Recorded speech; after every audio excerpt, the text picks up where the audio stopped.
नमस्कार, विणास किचनमध्ये स्वागत आहे आपलं. चला, आज आपण ना केळफूल कसं साफ करायचं. मागच्या वेळेस मी केळफुलाची भाजी दाखवली तर खूप सारे कमेंट्स होत्या, तर केळफूल व्यवस्थित साफ करून दाखवा, आम्हाला कळलं नाही म्हणून. तर आज आपण केळफूल साफ कसं करायचं, कधी चिरायचं, किती तास पाण्यात ठेवायचं ते दाखवते. आधी पहिलं हे केळफूल असं सोलून सोलून घ्यायचं.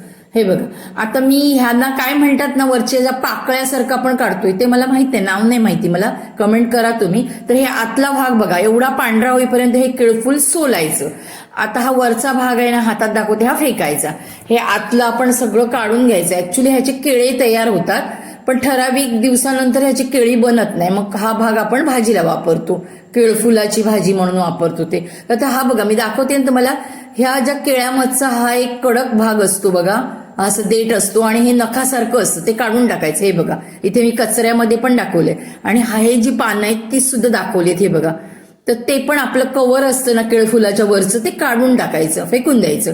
आता चिरताना नेहमी पाणी घ्यायचं आणि पाण्यात केळफूल चिरायचं, कारण ह्याला जो डीक असतो किंवा ह्याचा जो चीक असतो तो पाण्यात उतरतो आणि मग कडवटपणा त्या फुलातला कमी होतो आणि मग भाजी कडू लागत नाही. आणि आम्ही शक्यतो केळफूल आहे ना ते रात्रीच चिरतो आणि सकाळी भाजी करतो. आणि तुम्हाला जर संध्याकाळी करायची असेल तर तुम्ही सकाळी चिरा. किमान 4 ते 5 तास केळफूल पाण्यात राहायला पाहिजे. किती जरी केळफुलं विकणाऱ्यांनी सांगितलं तुम्हाला लगेच जाऊन केलात तरी चालेल, तर असं होत नाही. केळफुलाची भाजी कडूच होते, त्याच्यामुळे त्याचा चीक जाईपर्यंत पाण्यात ठेवायचं त्याला.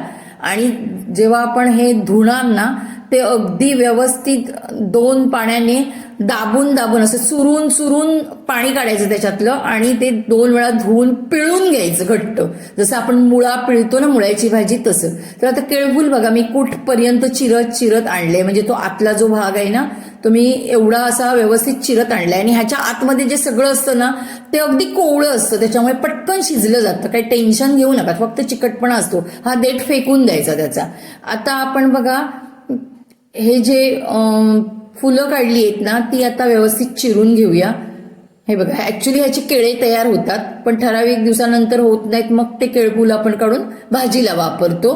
तर ते सुद्धा असं मी चिरून घेते. ह्याच्यापेक्षा तुम्हाला बारीक चिरायचं असेल तर तुम्ही चिरू शकता, कारण माझ्या सासूबाई ह्याच्यापेक्षा बारीक चिरतात, पण मी त्यांच्या एवढं बारीक चिरू शकत नाही, कारण त्या सगळ्याच भाज्या काही असलं तरी बारीक चिरतात. तर इथे बघा, अशी ही सगळी फुलं आतमध्ये होती ना, जी केळे तयार होतात ती मी चिरून घेतली. त्याच्यामुळे ना आपले हात सुद्धा काळे पडतात.